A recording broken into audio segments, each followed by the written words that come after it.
అంగరంగ వైభవంగా భోగాపురం ఎయిర్పోర్టు ప్రారంభోత్సవం జరిగిన విషయం మీకందరికీ తెలిసిందే. అయితే అక్కడ జరిగిన ఏర్పాట్లు చూసి చాలా మంది ప్రజలు బాహుబలి 3 షూటింగ్ జరుగుతుందేమో అని మొదట భయపడ్డారు. కానీ తర్వాత బాహుబలి తప్ప అన్ని క్యారెక్టర్లు ఉండడంతో అది కాదని ఊరట చెందారు.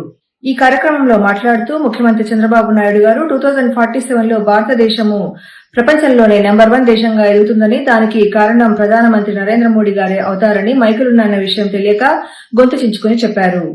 ప్రధానమంత్రి మాత్రం 96 ఏళ్ల వయసులో కూడా తానింకా పనిచేయాలని నిర్ఘాంతపోగా నితిన్ గడ్కరీ మరియు మిస్సింగ్ షాలు ఎప్పుడు మోదీనేనా అని విచారం వ్యక్తం చేశారు. ఈ వ్యాఖ్యపై స్పందిస్తూ కంగనా రనౌత్ మనకి 2014లో స్వాతంత్ర్యం వచ్చిందని, అందువల్ల 2114లో ప్రధానమంత్రి గారు భారతదేశాన్ని నెంబర్ 1 కంట్రీగా తీసుకొస్తారని చెప్పారు.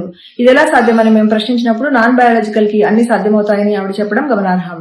ఇదే కార్యక్రమంలో మాట్లాడుతూ ఆంధ్రప్రదేశ్ డిప్యూటీ సీఎం ఇటీవల ప్రధానమంత్రిని కొందరు దుర్భాషలాడడంపై తన మనసు ఎంతో బాధపడిందని, తనకు ఎంతో కన్నీళ్లు వచ్చాయని తెలిపారు.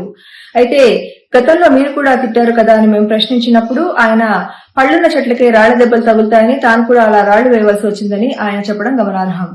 ఇటీవల జరిగిన ఇంటర్నేషనల్ ఫ్రెండ్షిప్ డేని నేషనల్ గా వైఎస్ఆర్సీపీ పార్టీతో జరుపుకోవాలా లేక తెలుగుదేశం పార్టీతో జరుపుకోవాలా అని బీజేపీ పార్టీ తణుకులాడుతుండగా నేను కూడా ఉన్నానని రేవంత్ రెడ్డి గారు గుర్తు చేశారు. రాష్ట్రంలో వర్షాలు బాగా పడడం కోసం వరుణయాగాన్ని నిర్వహిస్తానని తెలంగాణ ముఖ్యమంత్రి యనుమల అడోల్ఫ్ రెడ్డి గారు ప్రకటించారు.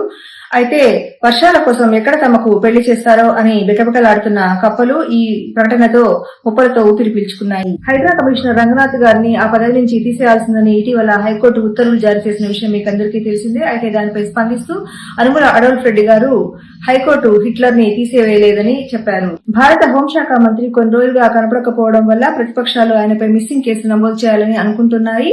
అయితే దీనిపై స్పందిస్తూ పార్టీ వర్గాలు మాత్రం ఆయన పెల్లెట్ గన్లు ప్రయోగించింది తానేనా కాదా అని తానే స్వయంగా ఇంటరాగేషన్ చేస్తున్నారని, అందువల్ల పార్లమెంటుకు హాజరు కాలేకపోయారని చెప్పడం గమనార్హం. సీజేపీ పార్టీ అధ్యక్షుడు ఇటీవల తాను తన సర్టిఫికెట్లు చూపిస్తానని ప్రధానమంత్రిని కూడా చూపించమని సవాల్ చేసిన విషయం మీకందరికీ తెలిసిందే. దానిపై స్పందిస్తూ పార్టీ వర్గాలు ప్రధానమంత్రి గత 5 ఏళ్లలో 557 కోట్లు విదేశీయానం కోసం వెచ్చించి మరీ మ్యాథ్స్ లో పీహెచ్డీ చేశారని, ఈ పీహెచ్డీ చేయడం ద్వారా 7+1 8, 6+2 కూడా 8 అని ఆయన కనుక్కున్నారని, కావాలంటే ఆ పీహెచ్డీ సర్టిఫికెట్ కోసం ఇండోనేషియాను సంప్రదించాల్సిందని వాళ్లు కోరారు.